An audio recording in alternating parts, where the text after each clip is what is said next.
Second part of what is matter. So अभी हम कर लेंगे फर्स्ट पार्ट का रिवीजन।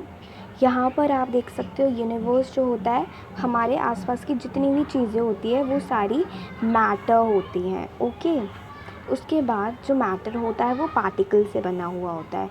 एक बूंद भी जो पानी होता है, पानी की जो एक भी बूंद होती है वो भी पार्टिकल से बनी हुई होती है, और जिसे हम एटम्स के नाम से भी जानते हैं। अब हम यहाँ पर देख रहे हैं पार्टिकल्स डिवाइड इटसेल्फ। पार्टिकल्स जो होते हैं वो अपने आप को डिवाइड करते हैं। तो ये पार्ट जो है ये बहुत ही ज़्यादा एक्सप्लेनिंग वाला है। तो ये वाली जो है मैंने फर्स्ट पार्ट में समझा रखा है बहुत ही अच्छे से। सो आप वहाँ जाके इस फर्स्ट पार्ट को देख सकते हो। मैं डिस्क्रिप्शन बॉक्स में उसकी लिंक डाल दूँगी। Okay, particles of matter have space between them. तो यहाँ पर जो है इन्होंने स्टेटमेंट ऊपर की क्या दे रखी है कि पार्टिकल्स जो होता है, मैटर के जो पार्टिकल्स होते हैं उनके बीच में स्पेस होता है। ओके, तो यहाँ पर भी आप देख सकते हो, यहाँ पे एक बीकर है, उसके अंदर पानी है, और इन्होंने ना मैटर को कुछ इस तरह सर्कल सर्कल टाइप में शो कर रखा है। सो ये जो सर्कल सर्कल है ये क्या है, हमारे पार्टिकल्स हैं। उसके बाद आप यहाँ पर देख सकते हो, यहाँ पे हमने क्या किया है, इसमें सॉल्ट डिज़ोल्व कर दिया है।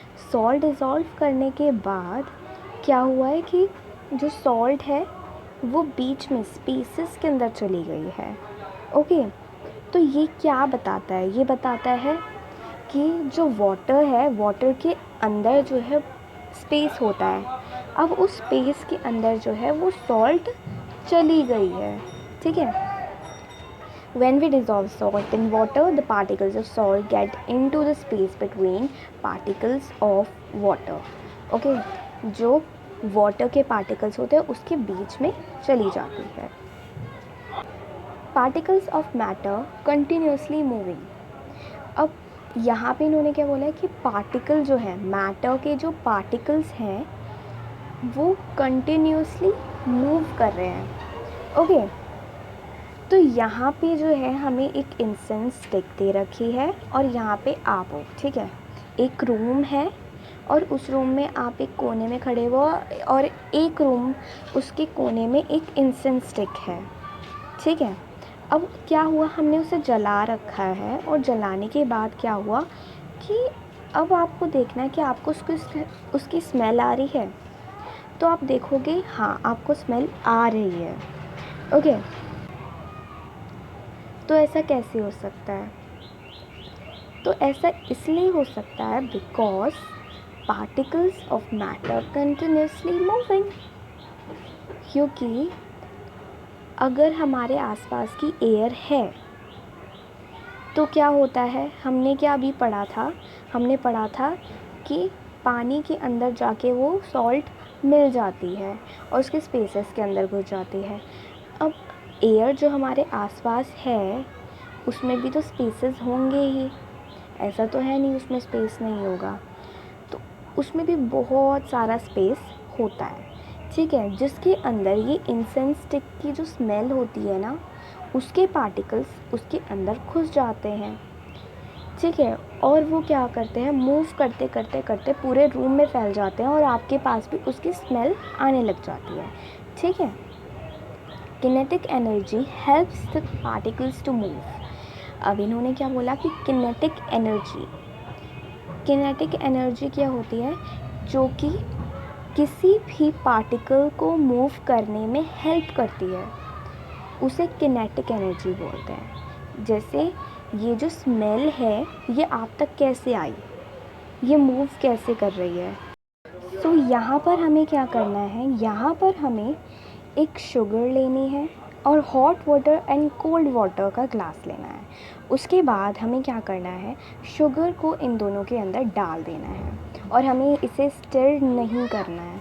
Okay, after observing these two glasses you will see the hot water sugar is mixed but the cold water sugar is not mixed. It is still there, so it proves in the hot water the particles move faster. It means its kinetic energy is high at the time.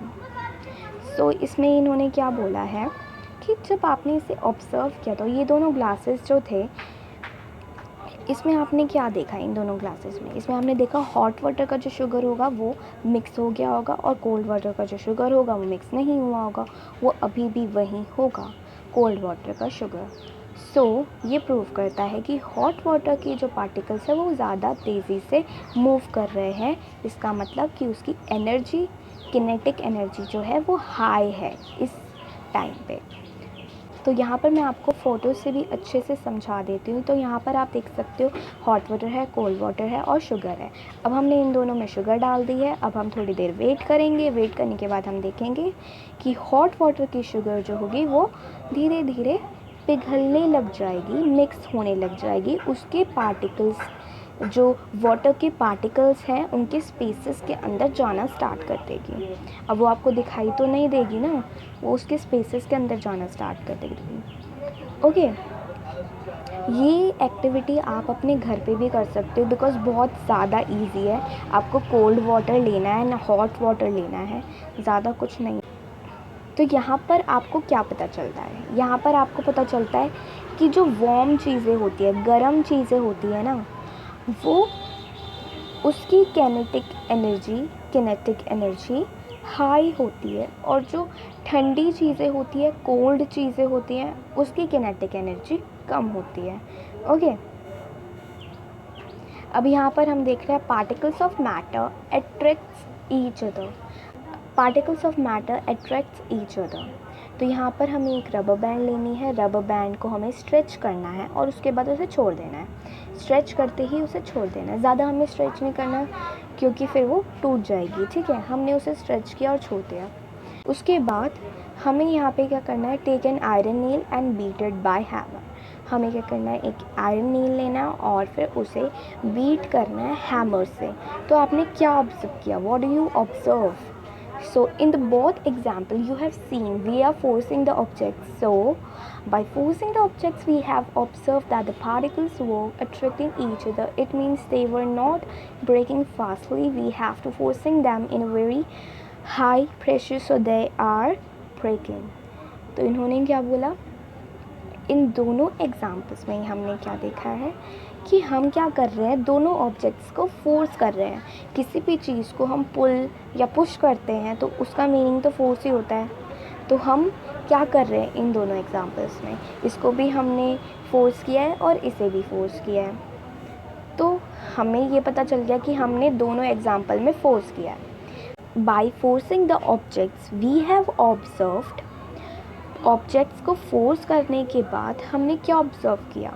That the particles were attracting each other. जो particles हैं वो अपने आप को एक दूसरे को attract कर रहे हैं। It means they were not breaking fastly. इसका मीन्स है कि ये सब जल्दी से ब्रेक नहीं हो रहे, टूट नहीं रहे हैं। We have to forcing them. हमें उन्हें फोर्स करना पड़ रहा है in a very high pressure. बहुत ज़्यादा तेज़ी से अगर फोर्स करेंगे तो वो फटेगा ही या फिर टूटेगा ही। सो दे आर ब्रेकिंग, तभी वो ब्रेक हो रहे हैं। अब यहाँ पर मैं आपको थोड़ा और एग्जांपल से बता देती हूँ। यहाँ पर आपने रबड़ ली, रबड़ को थोड़ा सा स्ट्रेच किया तो वो एक साथ आ गई। इसका मीन्स क्या हुआ? वो एक दूसरे को अट्रैक्ट कर रहे हैं। और फिर यहाँ पर आप देख सकते हो, यहाँ पर आप देख रहे हो नेल को हम क्या कर रहे हैं, आयरन नेल को हैमर से हैमर कर रहे हैं।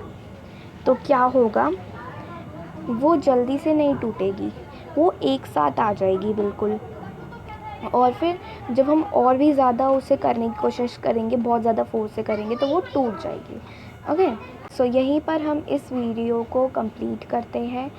अब हम नेक्स्ट पार्ट करेंगे स्टेट्स ऑफ मैटर, कि उनके स्टेट्स कैसे होते हैं, मीन्स वो किस तरह के होते हैं, कैसे कैसे टाइप के होते हैं। तो इसी के बारे में हम पढ़ने वाले हैं। ओके, सो बाय।